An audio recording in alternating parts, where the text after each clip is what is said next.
আমরা তো একটা বড় বংশে জন্মগ্রহণ করেছি। আল্লাহর নেয়ামত শুকর। আলহামদুলিল্লাহ। তো ছোটকাল থেকেই বড়দের সাথেই উঠা বসা। ছোটকাল থেকেই কিতাবাদি পড়ি, বড়দের লেখা পড়ি। ২৪ ঘন্টার ভিতরে অধিকাংশ সময় বড়দের সাথেই থাকে।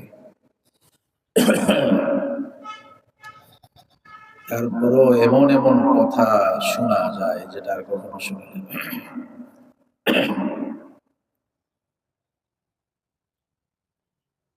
এই জন্য শুনবেন, খুব গুরুত্ব দিয়ে শুনবেন। কাল্ব, আত্মা, এটা পরিবর্তন